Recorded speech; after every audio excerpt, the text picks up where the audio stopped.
Welcome back everyone, welcome to civil services study.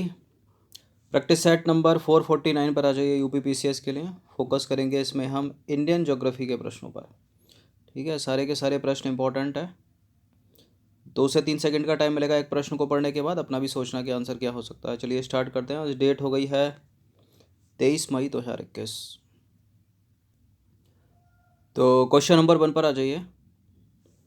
Bharat में आर्द्र भूमियों के संरक्षण के लिए नोडल मंत्रालय कौन सा, बताइए। भारत में आर्द्र भूमि यानी वेटलैंड्स के संरक्षण के लिए नोडल मंत्रालय एलिमिनेट करें। जल शक्ति मंत्रालय नहीं है, ग्रामीण विकास मंत्रालय नहीं है, पृथ्वी विज्ञान मंत्रालय नहीं है, केंद्रीय पर्यावरण वन और जलवायु परिवर्तन मंत्रालय। Option number A. तो देखिए, भारत में आर्द्र भूमि के संरक्षण के मामलों के लिए केंद्रीय पर्यावरण वन एवं जलवायु परिवर्तन मंत्रालय नोडल मंत्रालय घोषित है। तो आपको विदित हो कि भारत में संपूर्ण भूमि के 4.7% पर आर्द्र भूमि फैली हुई है। ठीक है, क्वेश्चन नंबर 2 पर आ जाइए। रामसर समझौते से रिलेटेड कुछ स्टेटमेंट है यहाँ पर, 3 बताना कि इनमें से कौन सा करेक्ट होगा। देखिए, इस समझौते पर 2 फरवरी 1971 में ईरान के कैस्पियन सागर के तट पर स्थित रामसर शहर में हस्ताक्षर किए गए थे। यह समझौता 1975 में लागू हुआ और भारत ने 1982 में इस समझौते पर हस्ताक्षर किए, लगभग 7 साल बाद। 1982 में किए भारत ने या और पहले ही कर दिए थे? 1982 में किए, करेक्ट है। यह समझौता 1975 में लागू हुआ। बिल्कुल, ईरान में है रामसर। तीनों के तीनों करेक्ट हो जाते हैं ये, और इसका आंसर हो जाएगा ऑप्शन नंबर डी, उपरोक्त सभी। तो आर्द्र भूमि समझौते की बात करें, ठीक है, रामसर आर्द्र भूमि समझौता यानी रामसर कन्वेंशन ऑन वेटलैंड्स पर जो है 2 फरवरी 1971 में ईरान के कैस्पियन सागर के तट पर स्थित रामसर शहर में हस्ताक्षर किए गए थे, इसलिए इसे रामसर संधि कहा जाता है। और कुछ लोग इसे आर्द्र भूमि संधि यानी वेटलैंड कन्वेंशन भी कहते हैं। यह संधि 1975 में लागू हुई और इस संधि का औपचारिक नाम क्या है? अंतर्राष्ट्रीय महत्व विशेषकर जल पक्षी आवास के रूप में आर्द्र भूमियों के विषय में संधि। ठीक है, देखिए, यह एक अंतर सरकारी संधि है जो आर्द्र भूमि के संरक्षण और समुचित उपयोग के संबंध में मार्गदर्शन प्रदान करती है। भारत ने इस संधि पर 1982 में हस्ताक्षर किए थे। अलग से प्रश्न पूछा जा सकता है, बनाकर याद रखिएगा इसको। प्रश्न क्रमांक संख्या 3 पर आ जाइए। सूची 1 को सूची 2 के साथ सुमेलित करना है और बताना कि कौन सा सुमेलित नहीं है। एक तरफ है आर्द्र भूमि और दूसरी तरफ है अवस्थिति, कौन कहाँ पर। नंदुर मधमहेश्वर के सामने महाराष्ट्र लिखा है, केशवपुर मेयानी के सामने पंजाब, सांडी और सरसई नवार झील के सामने उत्तर प्रदेश लिखा है, सांडी पक्षी अभयारण्य, और नवाबगंज पक्षी अभयारण्य के सामने मध्य प्रदेश लिखा। बताइए। देखिए, कुछ समय पहले जो है ना, भारत की 10 आर्द्र भूमियों को रामसर में घोषित किया गया था, जिनमें एक पंजाब की थी, 6 यूपी की थी, ठीक है, और 3 थी पंजाब की। एक महाराष्ट्र की थी, 3 पंजाब की थी, 6 थी उत्तर प्रदेश की। तो देखिए, नंदुर मधमहेश्वर महाराष्ट्र में करेक्ट है, केशवपुर मेयानी पंजाब में है, सांडी और सरसई नवार उत्तर प्रदेश में है, और नवाबगंज भी जो है उत्तर प्रदेश में ही है, मध्य प्रदेश गलत है यहाँ पर। तो देखिए, कुछ समय पहले जो है भारत ने रामसर संधि द्वारा सुरक्षित स्थलों में 10 नई आर्द्र भूमियों को जोड़ा था, जो इस प्रकार है। महाराष्ट्र की एक थी, वो थी नंदुर मधमहेश्वर, पंजाब की 3 थी, केशवपुर मेयानी कम्युनिटी रिजर्व, व्यास संरक्षण रिजर्व और नांगल वन्यजीव अभयारण्य, और उत्तर प्रदेश की 6 थी। कौन कौन सी? नवाबगंज पक्षी अभयारण्य, पार्वती आगरा पक्षी अभयारण्य, समरसपुर पक्षी अभयारण्य, सांडी पक्षी अभयारण्य, सरसई नवार झील और सुर सरोवर या कीथम झील। ठीक है, 1 2 3 4 5 6, याद रखिएगा इनको। क्वेश्चन नंबर 6 पर आ जाइए। निम्नलिखित कथनों पर विचार करना है। 2 स्टेटमेंट है यहाँ पर, बताना कि इनमें से कौन सा करेक्ट होगा। जो भागीरथी नदी है ना, वो उत्तराखंड के उत्तरकाशी जिले में गंगोत्री ग्लेशियर से निकलती है। जो अलकनंदा नदी है वो यमुनोत्री ग्लेशियर से निकलती है। बताइए। देखिए भागीरथी नदी उत्तराखंड के उत्तरकाशी जिले में गंगोत्री ग्लेशियर से निकलती है, करेक्ट है। लेकिन अलकनंदा नदी यमुनोत्री ग्लेशियर से नहीं निकलती। अलकनंदा निकलती है सतोपत हिमनद से या हिमानी से, तो गलत है दूसरा वाला स्टेटमेंट। आप कम्युनिटी टैब में प्रश्न डाले जाते हैं डेली, उनको ज़रूर प्रैक्टिस किया कीजिए। तो दूसरा वाला गलत है, पहला वाला सही है यहाँ पर। तो देखिए गंगा नदी का जो निर्माण है वो उत्तराखंड की दो नदियों की संयुक्त धाराओं के मिलने से होता है। ठीक है, ये दो धाराएं कौन सी हैं? भागीरथी और अलकनंदा। भागीरथी नदी जो है वो उत्तराखंड में उत्तरकाशी जिले में गोमुख के निकट गंगोत्री ग्लेशियर से निकलती है, और अलकनंदा नदी जो है वो सतोपद ग्लेशियर से निकलती है। ठीक है, तो पहला वाला करेक्ट हो गया, दूसरा वाला सही नहीं है। अब देखिए भागीरथी और अलकनंदा नदियाँ जो हैं देवप्रयाग में मिलकर गंगा नदी का निर्माण करती हैं। ठीक है, इस प्रश्न का उत्तर दीजिए। तो क्वेश्चन नंबर 5 है, अलकनंदा नदी का निर्माण दो नदियों की संयुक्त धाराओं के मिलने से होता है, वो निम्नलिखित में से कौन सी हैं? ठीक है, अलकनंदा नदी का ऊपर गंगा नदी का निर्माण दो नदियों की संयुक्त धारा से हो रहा था देवप्रयाग में। अब अलकनंदा नदी का निर्माण भी दो नदियों की संयुक्त धाराओं के मिलने से होता है। कौन कौन सी हैं वो धाराएं? धौली गंगा है, धौली गंगा तो सब में कॉमन है, धौली गंगा तो होगा। इसके साथ कौन सी मिलती है? इसके साथ मिलती है Vishnu Ganga, option number A. तो अलकनंदा नदी का निर्माण जो है दो नदियों की संयुक्त धाराओं के मिलने से होता है, वो है धौली गंगा और विष्णु गंगा। धौली गंगा और विष्णु गंगा नदी सतोपत हिमानी से निकलती है, याद रखिएगा। ये दोनों नदियाँ विष्णु प्रयाग में आपस में मिल जाती हैं और अलकनंदा नदी का निर्माण करती हैं। ठीक है, ये अलकनंदा नदी आगे चलती है, एक जगह आती है कर्णप्रयाग। ठीक है, फिर वहाँ इसमें जो है नदियाँ मिलती हैं, फिर आगे चलेंगी, फिर एक और नदी मिलती रहेगी, फिर ऐसे ऐसे आगे बढ़ती रहती है। हिमालय है नवीन वलित पर्वत, अवशिष्ट पर्वत, ज्वालामुखी पर्वत, भ्रंश पर्वत। ज्वालामुखी पर्वत तो नहीं है हिमालय, अवशिष्ट भी नहीं है, भ्रंश भी नहीं है, नवीन वलित पर्वत। तो देखिए हिमालय नवीन वलित पर्वत है, यह भारत के पूर्वोत्तर राज्यों से होकर दक्षिण की ओर मुड़ जाता है। हिमालय म्यांमार में अराकन योमा के नाम से जाना जाता है। देखिए बंगाल की खाड़ी में अराकन योमा पर्वत के ऊपर उठे शीर्ष भाग एक टापू के समान दिखाई देते हैं।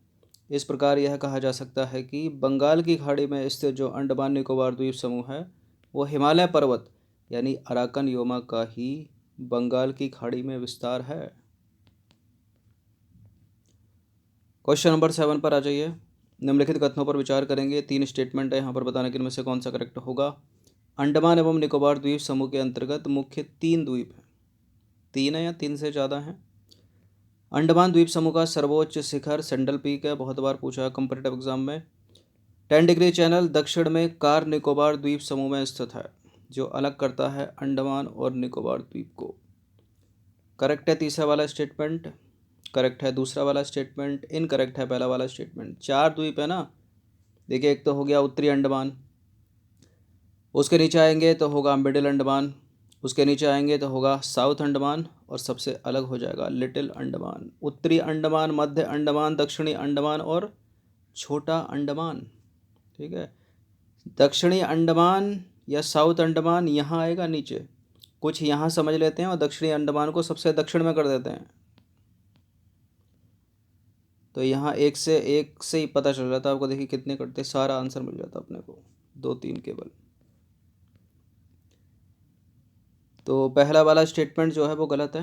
अंडमान निकोबार द्वीप समूह के अंतर्गत मुख्य 4 द्वीप शामिल हैं, उत्तरी अंडमान, मध्य अंडमान, दक्षिणी अंडमान और छोटा अंडमान या लिटिल अंडमान। तो उत्तरी अंडमान की बात करें तो अंडमान के सबसे उत्तर में उत्तरी अंडमान द्वीप स्थित है। इसकी सबसे ऊंची चोटी है सेंडल पीक और उसकी ऊंचाई है 738 मीटर। मध्य अंडमान की बात करें तो मध्य अंडमान अंडमान द्वीप का सबसे बड़ा द्वीप है। ठीक है, सबसे बड़ा द्वीप कौन सा है इन चारों अंडमान में? मध्य अंडमान। इससे रिलेटेड प्रश्न डाला थंबनेल पर। दक्षिणी अंडमान की बात करें तो दक्षिणी अंडमान अंडमान एवं निकोबार द्वीप समूह की राजधानी पोर्ट ब्लेयर, ठीक है, जो पोर्ट ब्लेयर है वो दक्षिणी अंडमान में भी स्थित है। अलग से प्रश्न बनाया जा सकता है कि पोर्ट ब्लेयर कहाँ स्थित है, उत्तरी अंडमान, मध्य अंडमान, दक्षिणी अंडमान या छोटा अंडमान? तो उत्तर क्या है? मध्य अंडमान। अब बात करें लिटिल अंडमान या छोटा अंडमान की, जो सबसे नीचे होगा, सबसे दक्षिण में होगा। ठीक है, तो अंडमान द्वीप का सबसे उत्तरी तो हो गया उत्तरी अंडमान, तथा सबसे दक्षिणी हो गया लिटिल अंडमान द्वीप। इस चीज़ को याद रखना, कई दक्षिण में दक्षिणी अंडमान कर देते हैं। लिटिल अंडमान के दक्षिण में ही 10 डिग्री चैनल का विस्तार है, उसके नीचे यहाँ 10 डिग्री चैनल, फिर उसके नीचे निकोबार शुरू हो जाएगा। क्वेश्चन नंबर 8 पर आ जाइए। निम्नलिखित में से कौन सा स्टेटमेंट गलत है? पढ़ते हैं। भारत का दक्षिणी बिंदु इंदिरा पॉइंट ग्रेट निकोबार द्वीप पर स्थित है। इंदिरा पॉइंट को पिग्मेलियन भी कहा जाता है। निकोबार द्वीप समूह का सर्वोच्च पर्वत शिखर जो है वो है माउंट थ्विलर 642 मीटर, और ये ग्रेट निकोबार द्वीप में स्थित है। अब ग्रेट निकोबार में स्थित है या नहीं है, इसके तो दो ही हैं, कार निकोबार है, ग्रेट निकोबार है। बैरन एक सुषुप्त ज्वालामुखी द्वीप है जहाँ सालों से उद्गार नहीं हुआ है। देखिए, बैरन भारत का एकमात्र एक्टिव वोल्केनो है, सक्रिय ज्वालामुखी है। सुषुप्त कहाँ से हो गया? ये गलत है यहाँ पर ये। बाकी तीनों के तीनों करेक्ट हैं, अपने को गलत ढूंढना है। तो डी है इसका आंसर। तो बैरन, देखिए बैरन द्वीप एक सक्रिय ज्वालामुखी द्वीप है। यहाँ समय समय पर जो है ज्वालामुखी उद्गार होता रहता है। यूपीएससी का फेवरेट है, पिछले 5 वर्षों में 2 बार सवाल इससे बनाए गए हैं। और भारत का एकमात्र सक्रिय ज्वालामुखी है बैरन। निम्नलिखित कथनों पर विचार करना है। क्वेश्चन नंबर 9 है। 2 स्टेटमेंट के साथ बताइए कौन सा करेक्ट होगा। गंगा नदी के बांग्लादेश में प्रवेश से पूर्व इसकी एक धारा पश्चिम बंगाल में दक्षिण की ओर मुड़ जाती है, जिसे दामोदर नदी के नाम से जानते हैं। दामोदर नदी के तट पर गंगा सागर और न्यू मूर नामक 2 द्वीप स्थित हैं। कौन सा करेक्ट है इन दोनों में? देखिए, गंगा नदी के बांग्लादेश में प्रवेश से पूर्व इसकी एक धारा पश्चिम बंगाल में दक्षिण की ओर मुड़ जाती है, जिसको हुगली नदी के नाम से जानते हैं। और ये जो गंगा सागर न्यू मूर नामक 2 द्वीप हैं, ये हुगली नदी के तट पर स्थित है, दामोदर नहीं। गलत है दोनों के दोनों स्टेटमेंट। डी होगा इसका आंसर फिर, मतलब कि इनमें से कोई भी सही नहीं है। तो देखिए, गंगा नदी के बांग्लादेश में प्रवेश से पहले इसकी एक धारा पश्चिम बंगाल में दक्षिण की ओर मुड़ जाती है, जिसे हुगली नदी के नाम से जानते हैं। हुगली नदी के तट पर गंगा सागर न्यूमूर द्वीप नामक 2 द्वीप स्थित है। ठीक है, कोलकाता एक बंदरगाह है जो हुगली नदी के तट पर स्थित है। क्वेश्चन नंबर 10 पर आ जाइए। आंध्र प्रदेश को पुलिकट झील से कौन अलग करता है? आंध्र प्रदेश को पुलिकट झील से कौन पृथक करेगा? पंबन तो कर नहीं सकता क्योंकि पंबन तमिलनाडु में। ठीक है, व्हीलर भी नहीं कर सकता क्योंकि व्हीलर उड़ीसा में है। नारकोंडम भी नहीं करता, श्रीहरिकोटा द्वीप करता है। Option number B. तो आंध्र प्रदेश के तट पर जो है श्रीहरिकोटा द्वीप स्थित है। यहीं पर भारतीय अंतरिक्ष अनुसंधान संस्थान का लॉन्चिंग पैड है, आपको पता हो। इसे सतीश धवन अंतरिक्ष केंद्र भी कहते हैं। भारत के पूर्वी तट पर श्रीहरिकोटा द्वीप आंध्र प्रदेश को पुलिकट झील से अलग करता है। बात करें पंबन की, जो ऊपर ऑप्शन में था, पंबन तमिलनाडु के तट पर स्थित है, और पंबन द्वीप तमिलनाडु और श्रीलंका के बीच मन्नार की खाड़ी में स्थित है। ठीक है, बात करें हम व्हीलर द्वीप की, तो उड़ीसा राज्य में ब्राह्मणी नदी का प्रवाह है, और व्हीलर द्वीप जो है इसी नदी के मुहाने पर स्थित है। किस नदी के? ब्राह्मणी नदी के। बात करें नारकोंडम द्वीप की, तो नारकोंडम एक सुषुप्त ज्वालामुखी द्वीप है। सुषुप्त ज्वालामुखी द्वीप क्या होता है? जहाँ पहले कभी ज्वालामुखी उद्गार हुआ हो, किंतु उसके बाद जो है लंबे समय पर वहाँ पर कोई ज्वालामुखी उद्गार की घटना नहीं देखने को मिली हो, उसको के बोलते हैं सुषुप्त। ठीक है, तो 3 प्रकार के होते हैं ये। एक तो होता है सक्रिय ज्वालामुखी, एक होता है सुषुप्त, और दूसरा होता है मृत। मृत में तो कभी हुआ ही नहीं, सुषुप्त में कभी हुआ था लेकिन सालों से नहीं हुआ। और अच्छा, वैरन किस में आएगा? सुषुप्त में आएगा या सक्रिय में आएगा? वैरन एक एक्टिव वोल्केनो है क्योंकि 2016 में भी हुआ था इसमें। ठीक है, चलिए, और 2 बार प्रश्न कर चुके यूपीएससी पिछले 5 वर्षों में बैरन के ऊपर। एकमात्र सक्रिय ज्वालामुखी है भारत का। आगे बढ़ें। देखिए, बड़े स्टेटमेंट थे, 10 पे रुक जाते हैं। ठीक है, तो इम्पोर्टेंट है सारे के सारे प्रश्न, इनकी प्रैक्टिस एक बार कर लीजिएगा। धन्यवाद।